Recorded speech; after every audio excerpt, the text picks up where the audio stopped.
¿Sabe algo que me impacta a mí? Es la razón, el entendimiento, la sabiduría en qué la estamos hoy invirtiendo. Cuando yo veo a mi hijo estudiar, yo lo veo que pasa horas estudiando, pero horas y horas. Y estar estudiando esos garabatos de cálculo, eso me produce como algo, una sensación de desafío, ¿no? De pasar uno tiempo y analizando el texto que hoy voy a predicar es eso, sobre la razón, sobre el entendimiento. Que cuando uno quiere aprender algo le tiene que meter uno, ¿qué? ¿Sí o no? Y cuando uno se concentra, ¿qué pasa?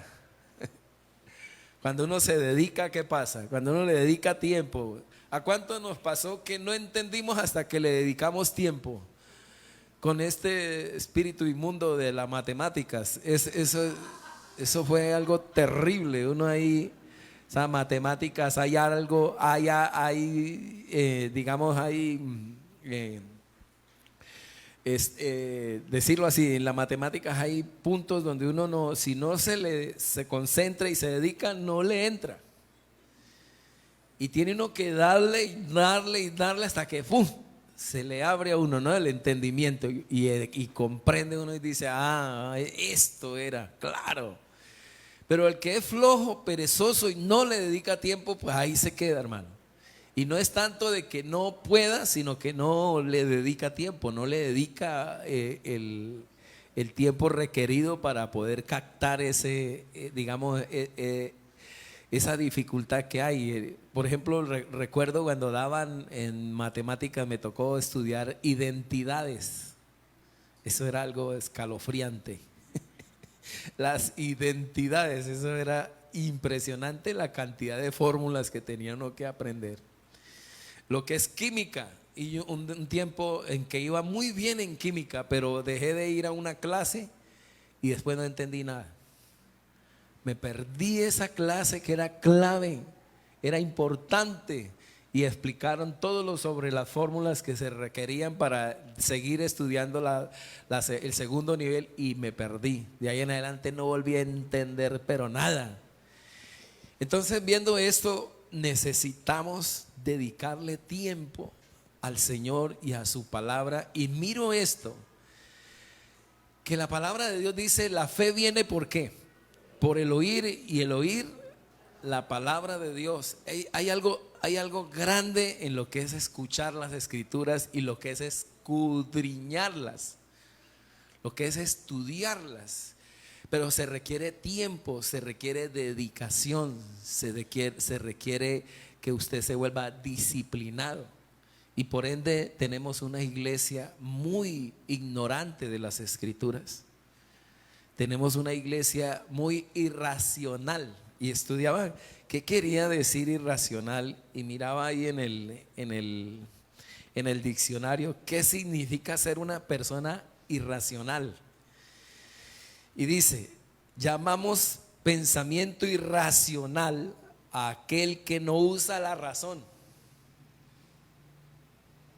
Aquel que no usa la razón, o que usa otros elementos contrarios a la razón. ¿Por qué la gente no cree en Dios? Y hemos cometido ese error, ¿no?, de decir: es que los sabios, los entendidos, los inteligentes no creen en Dios, porque le echamos la culpa que son muy inteligentes. No, eso es un error. Dios creó las neuronas y creó la inteligencia en nosotros para que creamos en Él. ¿Cuál es el problema que tenemos entonces en este tiempo? Es que no le dedicamos tiempo al Señor, no le dedicamos tiempo a la palabra, menospreciamos su palabra. Somos irracionales, no usamos el cerebro para creer, porque si lo usamos, vamos a entenderlo y vamos a creer y vamos a amarlo. Frente a eso, yo quiero que hoy miremos un texto que nos va a ayudar mucho en esta parte de una gente irracional. una gente loca, una gente necia, terca, tonta, estúpida, que llegó al punto de hacer algo de verdad que al leerlo nos va a producir mucho, decirlo así, al verdadero creyente le produce rabia o enojo. Hay en el libro de Lucas capítulo 4 versículo 16, el Señor viene a su casa, viene a sus paisanos, viene a evangelizar sus paisanos. Y en este tiempo va a haber mucha gente, familiares que van a venir a nuestra casa. Y usted va a tener el mismo desafío del Señor, de predicarles la palabra, de enseñarles la palabra, de traerlos a Cristo. Y el Señor tiene eso en el corazón cuando llega a Nazaret. Vuelve a Nazaret, donde se había criado, dice la Escritura, donde se había criado. ¿Cuánto sería el tiempo en que el Señor estuvo en Nazaret? ¿Cuánto sería el tiempo? Criado puede decirse desde sus edad de niño, de la edad de niño hasta a la edad de joven. Y hablemos de casi 30 años vivió en Nazaret el Señor.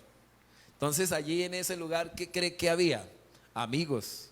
A veces veo a hermanos que por el Face mandan fotos de la juventud o de la niñez. ¿Y a cuántos no nos gusta tirarnos por un barranco abajo? Y era ¿cómo era que le llamábamos a eso? La montaña rusa, que hoy en día para nosotros era tirarnos por un barranco abajo y un resbaladero después de llover. O tirarnos por un bejuco, ¿no, hermano Jorge? O jugar fútbol y estar esa foto que queda de cuando uno tenía 18, 17 y se mira uno ahora. Y ya uno ya viejo, ¿no? Pero uno recuerda todo eso, los recuerdos, ¿no? Son tan bonitos. ¿De qué se acuerda usted cuando niño, cuando joven? ¿Qué era lo que le gustaba? Yo todavía me acuerdo, a mí me gustaba jugar aro. No sé cuánto les gustaba jugar aro, ¿no? Ahorita no se acuerdan de eso. Era un pedazo de llanta, ¿no? Que se le quitaba el borde de la llanta y la cogía uno y con un palo dele. ¿Usted no se acuerda, hermano? Usted no jugó eso, ¿sí? A mí se me olvidó que era con un palo y le di con la mano. Y se me metió un alambre que me atravesó todo el dedo. Yo recuerdo que como niño eso yo gritaba en la calle y le decía a alguien, ayúdeme, ayúdeme. Y nadie me ayudó. Y alguien me iba a ayudar y cuando me vio que el dedo estaba atravesado, uy, chino, se pegó un susto así. Yo recuerdo que me tocó a mí, saqué ese alambre y arranqué a correr para la casa. Todos son recuerdos, jugar bolas. ¿Cuántos se acuerdan de jugar bolas? Hermano. Yo jugaba bolas, era bueno, y cuando no, pues hacía la trama, iba y compraba hartas y decía que me las ganaba jugando, pero alguna cosa hacía. Jugaba trompo y tenía un trompo que era para que me lo partieran cuando perdía. Trompo, yermis, 5 huecos. ¿Cuántos se acuerdan de jugar yermis? 5 huecos. 5 huecos. ¿Qué más jugábamos? Al quemado. Golosa.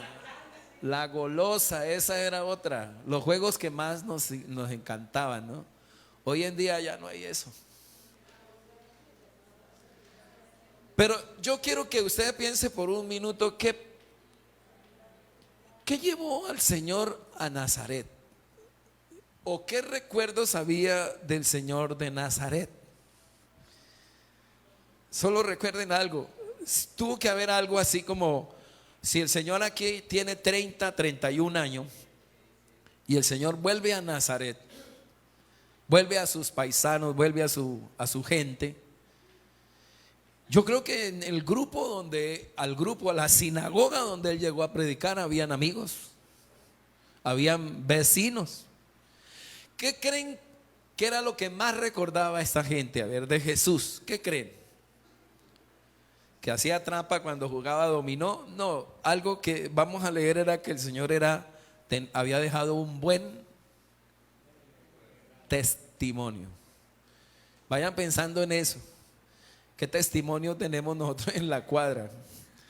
Un día en la juventud yo tuve mi camión y el camión lo tenía para hacer trasteos.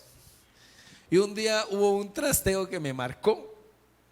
Y ese trasteo fue que cuando se estaba yendo la familia que yo la iba a llevar en el camión, el transporte, el trasteo, los de la cuadra echaron voladores de alegría porque se iban. Pero parece que había uno que le tenía más como rabia y cerró la puerta y echó un volador, pero se lo echó de frente a la casa y salió y reventó donde estábamos haciendo el trasteo. Ese señor sacó un machete y eso fue y le dio plana a la puerta. Pero lo que me impactaba era qué testimonio había dado este hombre ahí, ¿no? Para que estuvieran tan felices de que se iba echando voladores, que eso nunca nos pase a nosotros, amén. Jesús vino ¿a dónde? A Nazaret. Solo quiero dejarle ese sentimiento, donde se había criado. Y en el día de reposo entró a la sinagoga conforme a su costumbre. ¿O conforme a qué? O sea que el Señor iba todos los sábados. ¿A dónde iba? Ah, bueno.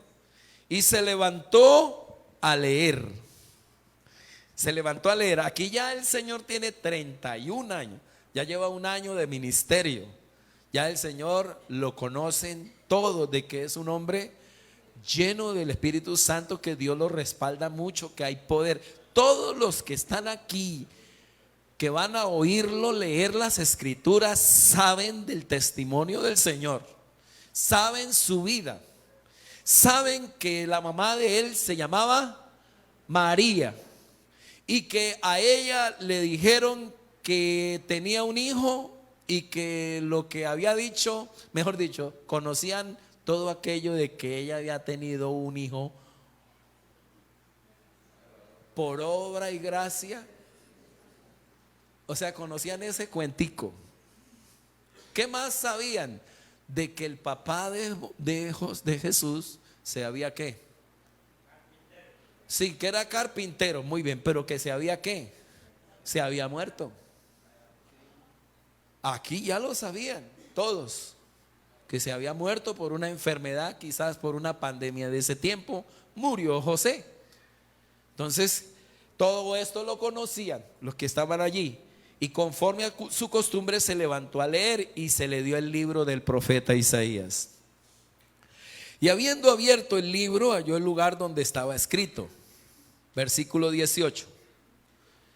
El Espíritu del Señor está sobre mí, por cuanto me ha ungido para dar buenas nuevas a los pobres.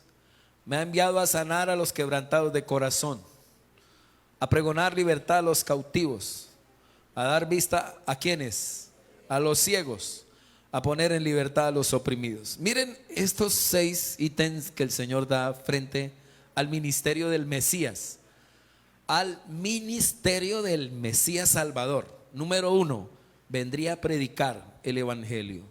Número 2, vendría a sanar a quienes, a los enfermos, a los quebrantados de corazón. Número 3, vendría a poner libertad a quienes, a los endemoniados, a los cautivos que están en las cárceles por el diablo, donde los azota allí con demonios. Vendría a poner en libertad. Número 4, otro ítem, otra característica del ministerio del Mesías. Vendría a ¿qué? A dar vista a los ciegos y a poner, quinto, a poner en libertad a los oprimidos, a los deprimidos, a los estresados, a los agobiados que se quieren suicidar porque están desanimados, están desmotivados. Y sexto, vendría a predicar el año del jubileo, el año agradable del Señor, que es el año en que se recupera todo. En ese año 50, cada 50 años el pueblo de Israel celebra el año del jubileo, y es donde si alguien ha perdido tierras, ha perdido posesiones, ha perdido su casa, ha perdido o cayó en esclavitud, cayó en alguna deuda impagable, ese año recuperaba todo y quedaba libre de deudas. Ese año se celebra en Israel, el año del jubileo. Y el Señor dice, y he venido a predicar el año del jubileo, el año de la restitución, el año de la liberación, el año de la bendición. Y terminando esto, todos están con sus ojos puestos en el Señor y están oyéndolo. Y escucharon un texto de Isaías 61, versículo 1 y 2, que habla sobre las funciones del Mesías. Pero mire lo que pasa enseguida. Versículo 19. Versículo 19. Versículo 19. Versículo 19. Versículo 19. Versículo 19. A predicar el año agradable del Señor. 20, por favor, 20. Y enrollando el libro, lo dio al ministro. ¿Y qué hizo? O sea que estaba de pie leyendo las escrituras, y cuando fue a enseñar se sentó. Y se sentó, y los ojos de todos en la sinagoga estaban fijos ¿en quién? En él. Y comenzó a decirles, ¿qué les dijo? O decirles, ¿qué fue lo único que dijo el Señor? Vea lo que dijo. Hoy se ha cumplido estas escrituras delante de vosotros. Pregunto, ¿creen que ellos entendieron lo que él les dijo? ¿Qué dicen? ¿Sí o no? Hermanos que están en casa, 400 hermanos que están en casa aquí.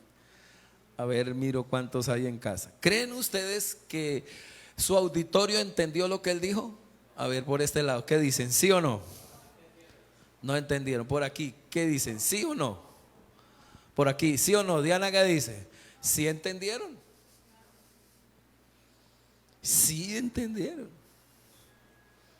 Es como si alguien se nos para aquí y dice, y yo soy Simón Bolívar. ¿Creen que no entendemos?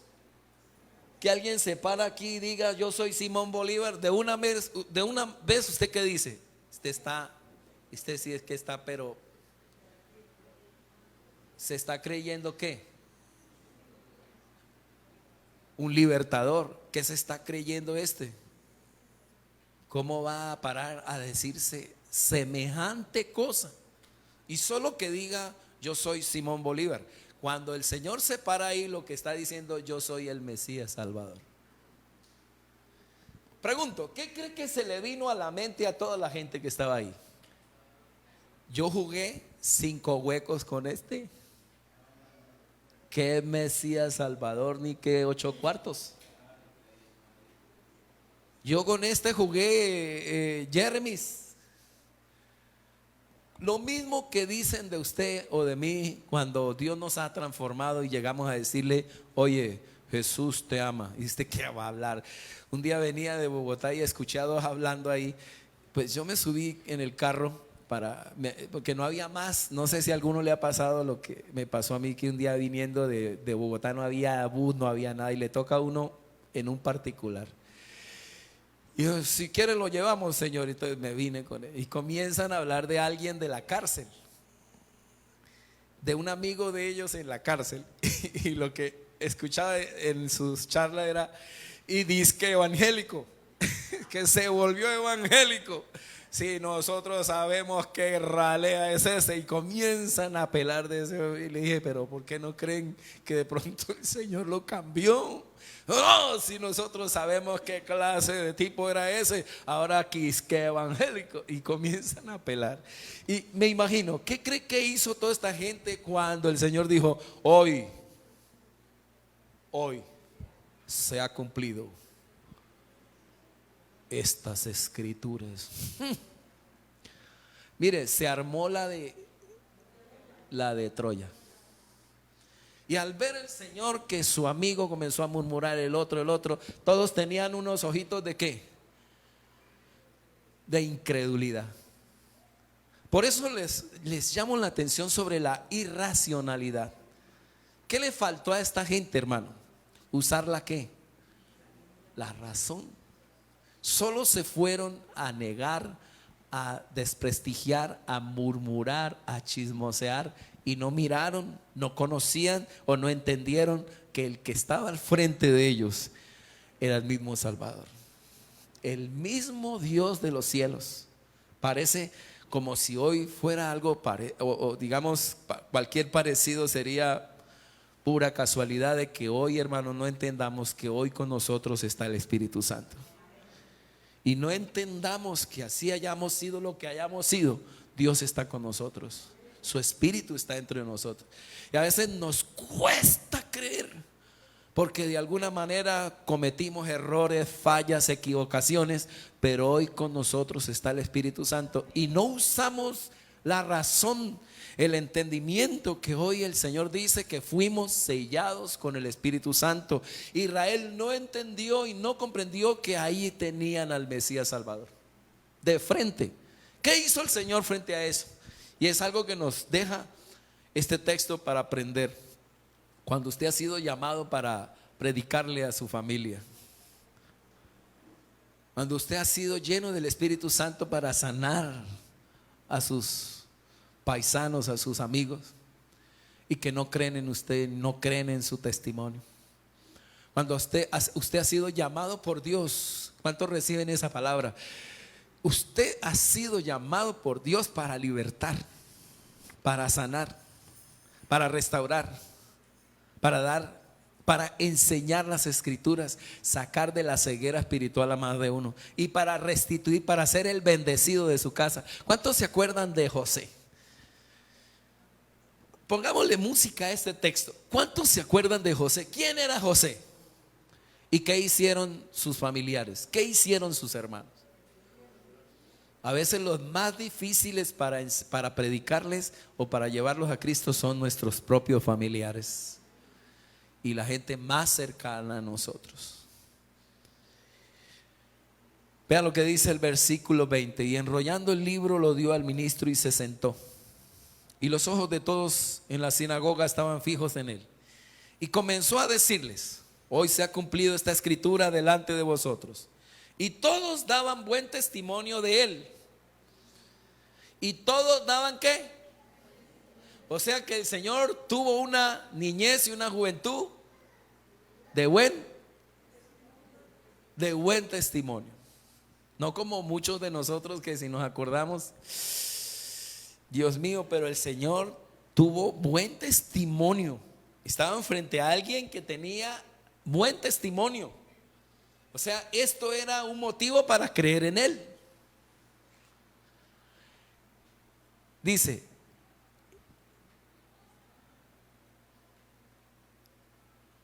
y estaban maravillados de las palabras de gracia que salían de su boca.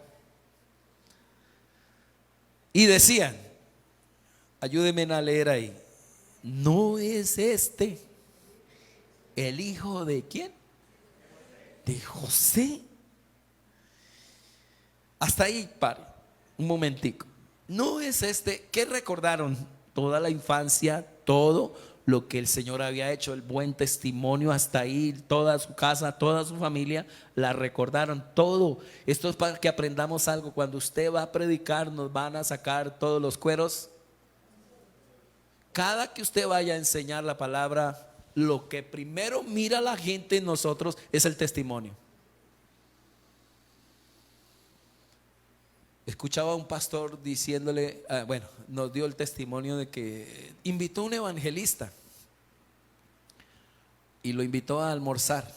Cuando estaban allá en el restaurante, pasó algo, que la muchacha, la mesera, se resbaló con la bandeja donde venía todo el menaje y se lo soltó encima.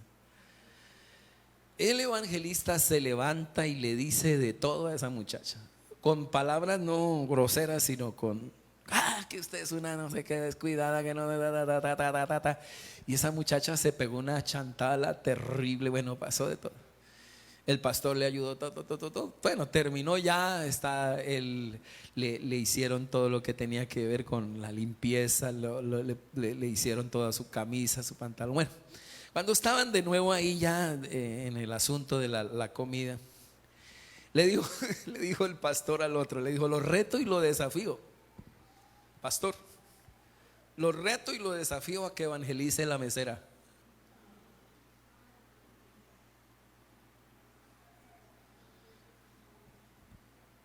Y agachó la cabeza y quedó avergonzadísimo, mostrándonos en pocas palabras que nosotros como hijos de Dios tenemos que tener altos niveles de tolerancia y de gentileza.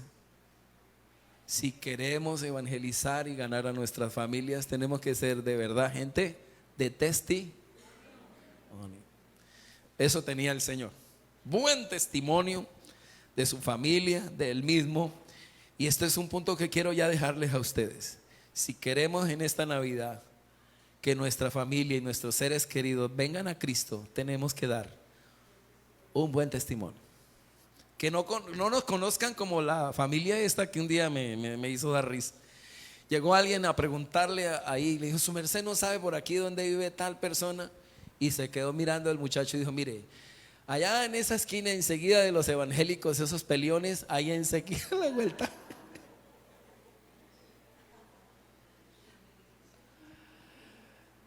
Que nos conozcan como una familia llena de amor. Y bueno, voy a orar hoy por todos los que no damos ese temple, ¿no? De que nos la pasamos peleando a veces disgustados, peleamos, criticamos y hacemos un montón de cosas. Que eso nos ha pasado en pandemia, pasaron muchas cosas en la familia de los hijos de Dios. Vamos a orar para que Dios nos ayude a dar buen testimonio. ¿Cuántos dicen amén a eso? Mire al que está a su lado, dígale: oro por ti para que puedas dar buen testimonio a la suegra, a sus amigos, a sus vecinos. Que la suegra se convierta por el testimonio suyo. Amén. Porque a pesar de que ella se porte como se porta, usted este fin de año le va a dar un regalo bien lindo. Versículo 22: y todos daban buen testimonio de él y estaban maravillados de las palabras de gracia que salían de su boca. ¿Cuántos dan gloria a Dios por eso? Mire, oro para que Dios te dé gracia. ¿Qué es el antónimo de gracia? Desgracia o sin. Y hay algunos de nosotros que no tenemos gracia. Hablamos y de una vez caemos mal. Pero no, ninguno de acá, de otra parte. Pido a Dios que Dios nos dé gracia. A ver, reciban estas 3 bendiciones hoy. Levante la mano derecha. Señor Jesús, te pido que hoy a tu iglesia santa que está aquí y en casa reunida le des gracia, gracia, gracias, Señor. Que podamos caer bien a la hora de predicar tu palabra. Que esto que había en ti, Señor, recaiga ahora sobre cada uno de tus hijos, ahora en tu nombre. Que ahora mismo toda cosa que nos daña, Señor, el testimonio y que no nos deja, Señor, ser agraciados, se va en el nombre de Jesús. Pido a Dios en el Espíritu que hoy ponga en ti gracia. Reciba esto, gracia. Segundo, sabiduría. Reciba sabiduría de Dios. Que venga sobre ti sabiduría para que enseñes y saque a los ciegos, a los que no comprenden, a los que no entienden, y tú que esta sabiduría te ayude a enseñar la palabra de Dios. 3, reciba unción y poder de Dios. Recíbalo, diga: yo recibo gracia, recibo sabiduría y recibo unción, poder para sanar, para liberar, para bendecir a mi familia en el nombre de Jesús. Amén. ¿Cuántos dicen amén? Gracia. El Señor tenía gracia. ¿Qué más tenía? Sabiduría. ¿Qué más tenía? Unción. Poder tenía el Señor cuando hablaba. Captaba recuperaba, sanaba, liberaba a la gente que estaba allí. Pero vea lo que pasó. Parece que el versículo 23 cambia la cosa, porque el Señor mira en su auditorio un sentimiento o había un ambiente, una atmósfera de incredulidad. Que a pesar de todo el buen testimonio, a pesar de, vuelvo a decir, enseñaba, hermano. Tenía poder, tenía respaldo, tenía unción. ¿Por qué no creen? ¿Y se pegaron a qué? ¿A qué se pegaron ellos? En su necedad se pegaron de que de Nazaret no puede salir nada bueno. Como si alguien de esta ciudad saliera y fuera, digamos, uno de los mejores jugadores del Real Madrid. Y todavía nosotros, ¿qué va de Cumaral que va a salir algo bueno? Más o menos así. Y vea esto, el Señor no se queda con eso en el corazón. Y les dijo, el versículo 23, y les dijo, miremos el corazón del Señor. Sin duda, me diréis este refrán: médico, cúrate a ti mismo. De tantas cosas que hemos oído que se han hecho en Capernaum, haz también aquí en tu tierra. ¿Y qué lo hacen? Lo llevan a qué nivel al Señor. Como que lo ofenden. ¿Qué más? Lo tientan, lo critican, lo murmuran y no creen, hermano. Son irracionales. ¿Sabe una cosa? Que a veces esto también nos va a pasar a todos. Nos van a criticar, nos van a murmurar, y gente que aún dándoles testimonio no nos van a creer. Y el Señor le dice este refrán: médico, cúrate a ti mismo. A ver, ¿qué quería decir eso? Si hizo milagros allá, hágalo aquí también. Mire a su mamá cómo está. Y si usted dice que es el Mesías, pues comience por su casa. Mire su papá, ¿por qué no lo sanó si estaba enfermo? ¿Por qué lo dejó morir si usted era el profeta? Si usted era el Hijo de Dios, si usted dice que es el Mesías, ¿por qué permitió eso? Y va a haber críticas, va a haber murmuración. Y van a decir, bueno, ¿y usted qué dice que es? Ahora pues es el Hijo de Dios, ¿por qué mire anda como anda? Y muchos de nosotros vamos a tener esa clase de críticas a la hora de ¿qué? De predicar la palabra del Señor, a la hora de enseñar, a la hora de sanar, a la hora de dar vista al ciego, a la hora de querer nosotros restituirlos, a la hora de que ellos, que nosotros queremos que ellos se conecten con Dios, nos van a murmurar. Lucas deja esto aquí. La pregunta es, ¿qué hay en el corazón de Lucas, del evangelista, cuando deja este texto aquí? ¿Qué es lo que él quiere mostrarnos? Que el Señor, aún lleno del Espíritu Santo, lleno del poder de Dios, dando buen testimonio, siempre tendría gente al frente de él que serán ¿qué? Incrédulos. Siempre vamos a tener gente irracional delante de nosotros a la hora de predicar. No se queda más, no se queda aquí el Señor, mire, y añadió, lean conmigo el 24, y añadió: de cierto os digo que ningún profeta es acepto en su propia tierra. Eso es lo segundo que les dice. Ustedes no me aceptan porque yo soy ¿de dónde? Yo soy de aquí. Y a veces, vuelvo a decir, nos va a pasar esto a nosotros también. Por ser usted el hijo menor. ¿Quién era el hijo menor de Jacob? José. Porque era el menos creíble. Por eso, porque era el menor. A ver, cuando David, el Señor lo elige como el rey, ¿qué dijeron sus hermanos? Vaya para la casa, no tiene nada que hacer. Y esto me pasa a mí cuando quiero predicarle a mis hermanos también. Hay un hermano en especial que cuando voy a predicar me la saca toda. Y quedo, vea, manos abajo. Pero yo sé que el Espíritu Santo está sobre mí. Levante su mano. Padre, yo te pido que podamos en este tiempo conocer y entender que tu Espíritu está sobre nosotros. Y nos has dado este poder y autoridad para enseñar, para predicar, para sanar, para libertar a los oprimidos y para restituir a mi familia, a mis amigos y mis paisanos. Que frente a esto habrá crítica, habrá murmuración, habrá señalamiento. Señor, ayúdame a mantener el equilibrio, a mantenerme, Señor, en paz en mi corazón y no entrar en conflicto con ellos. Levante su mano. Yo te bendigo en esta mañana en el nombre de Jesús, y que el Señor con su Espíritu Santo ponga en ti dominio propio, ponga en ti amor, ponga en ti paz, ponga en ti paciencia, para que cuando tengas que responder ante aquellos que te demanden una enseñanza, una defensa de tu fe, lo hagas con paciencia y con amor. En el nombre poderoso de Jesús, Señor, ayúdanos, te lo pedimos, Padre, para poder desarrollar esta asignación que tenemos con nuestra familia. Gracias, Señor Jesús. Amén. Y mire lo tercero que el Señor añade aquí.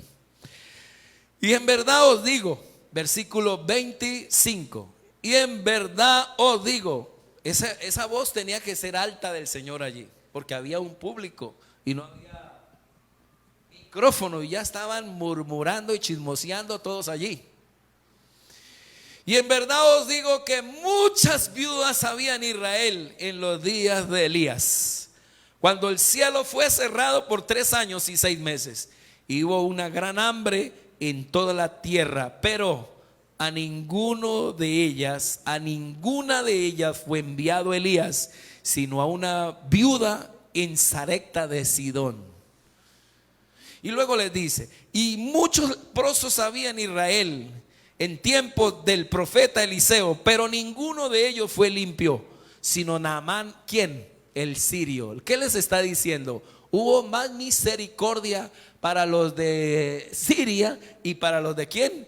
La mujer de Sidón. Para los de Sidón, tierras extranjeras, tierras gentiles, tierras paganas, que para Israel. ¿Sabe por qué el Señor llamó o usó o utilizó a una viuda de Sarepta de Sidón? ¿Sabe por qué el Señor sanó a un leproso de Siria?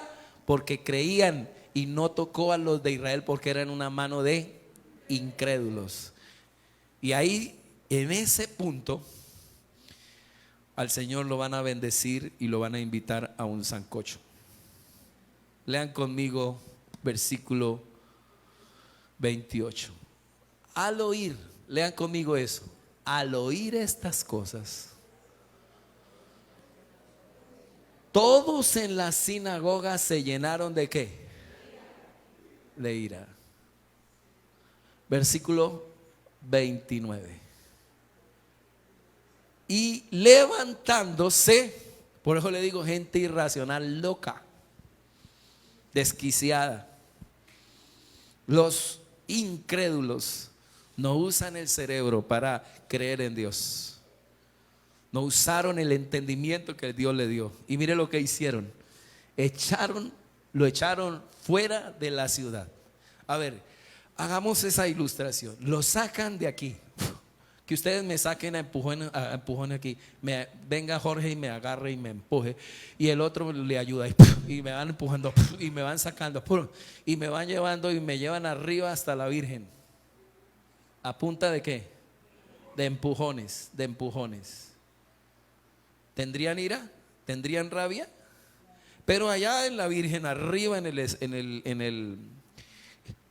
la imagen de la Virgen hay un despeñadero así de 30 metros abajo. Hasta allá me llevaron.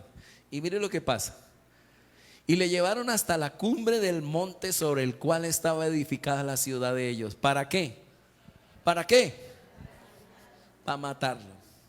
Así termina este texto. Y Lucas lo deja ahí. Lucas lo deja ahí. ¿Qué quería mostrar? Lo que tiene que ver con algo especial que quiero dejarles en sus corazones. La incredulidad es irracionalidad. Y oro a Dios para que no caigamos en este error. Si en este tiempo no discipulamos, si en este tiempo no enseñamos la palabra a nuestros niños, se va a levantar una generación irracional. Tuvimos un tiempo con los niños entre ayer y hoy, todo el año discipulando. Padres que saben que sus hijos necesitan de Dios, enseñanza de Dios, y no se preocupan por ellos, no se dedican a enseñarle la palabra de Dios en el corazón a ellos. Se va a levantar una generación irracional que a la postre no conoce a Dios, y a la postre el Señor tendrá que castigarlos y disciplinarlos para que sean salvos. Pido a Dios que esto no esté en su corazón, que no esté decirlo así, esta necedad de usar mi mente para estudiar todo menos la palabra de Dios, porque nos parece insignificante. Esta gente no estudió, no leyó bien el tiempo. Es increíble que el Señor de frente, Dios, el Dios de los cielos, los visita, está frente a ellos y no lo entienden, hermano, no lo entienden. La incredulidad hace esto, hermano. Lo hace volver a usted irracional, lo hace volver a usted loco, hermano, de que tiene usted a Dios y no lo valora. Esto hace que usted en cualquier momento cambie a Dios por cualquier cosa. Por eso una de las oraciones que voy a hacer hoy es eso, que Dios nos guarde de este espíritu de incredulidad. Segundo, que podamos entender que el Espíritu Santo está sobre nosotros desde el día que nos salvó con su Espíritu Santo. El Señor entró el Espíritu en nuestros corazones. El día que usted recibió a Cristo, el día que usted aceptó a Jesús, el Espíritu Santo entró. Y Él está en ti no para que te vuelvas un evangélico, está en ti para que prediques, porque el Espíritu Santo te da poder para predicar. Por eso cuando comienza el texto en el versículo 18, el Señor dice: el Espíritu de Dios está sobre mí y me ha ungido para enseñar, para predicar la palabra de Dios, para predicar el evangelio. Evangelio significa la buena noticia que recibían dos pueblos cuando estaban en guerra. Cuando dos pueblos estaban en guerra y se acababa la guerra, recibían el evangelio. La buena noticia era que se acabó la guerra. Cuando usted recibe a Cristo, usted tiene una buena noticia: se acabó la guerra y el problema que usted tenía con Dios. El conflicto que usted y yo teníamos con Dios se acabó en el momento en que usted recibe a Cristo. Usted es perdonado, usted es limpio de sus pecados y ahora usted se reconcilia con Dios y ahora usted tiene el acceso directo a la presencia del Señor. ¿Cuántos dan gloria a Dios? Hay una buena noticia y el Espíritu Santo está en ti para convencerte de eso y para que tú enseñes esa palabra, para que tú la prediques a los pobres de espíritu que tenemos en casa. Segundo, para sanar a los quebrantados de corazón, a todos los quebrantados, a todos los que hasta hoy están enfermos del alma, del espíritu, del cuerpo. Usted y yo somos llamados como iglesia, llenos del Espíritu Santo, para sanarlos. Nadie más que la iglesia tiene ese poder. Por eso el Espíritu Santo está sobre nosotros. Se le puede pasar por alto que usted se volvió un creyente no para que se sienta en una silla y no sepa ni para qué está en la tierra. Usted está aquí por Dios, salvo por Dios, lleno del Espíritu Santo, para predicar, para sanar, para libertar a los endemoniados. Usted está aquí salvo por Dios para enseñar y sacar de la ceguera espiritual a toda su familia. Tú estás aquí para libertar a los oprimidos, para los que de tu familia y de tus seres queridos que se quieren quitar la vida porque están exprimidos, oprimidos, depresivos. Tú estás lleno del Espíritu Santo para libertarlos de las garras del diablo. Y estás aquí para que en Navidad hagas un banquete con tu familia y tú seas el bendecido, el José, para que restituyas y bendigas tu familia el cierre de este año con las bendiciones que Dios te ha dado, para que les prediques el año agradable del Señor. Para eso es que el Espíritu Santo está en ustedes y está en mí. Cuidémonos de la incredulidad, que es irracionalidad. Que este año usted pueda decir: pastor, gracias por la enseñanza y me inscribo en el libro que vas a enseñar a partir de febrero. Y todo el año me da mucha alegría con los hermanos que estudiaron conmigo y con los pastores y los líderes que enseñamos la palabra durante todo el año.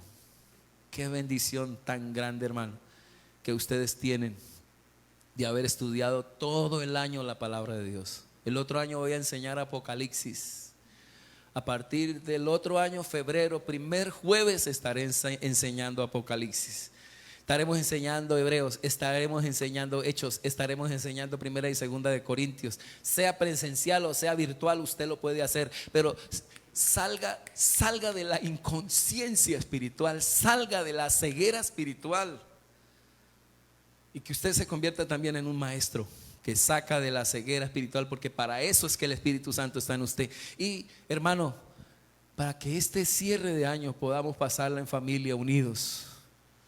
Y si alguien nos critica, si alguien nos pasa como le pasó al Señor, llenos del Espíritu Santo, podamos dar la vida por ellos hasta que ellos se encuentren con el Señor. Jesús no paró aquí, fue hasta la cruz y murió por su gente y murió por nosotros.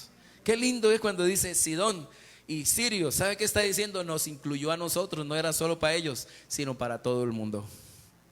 Y Jesús murió por ti, Jesús murió por mí.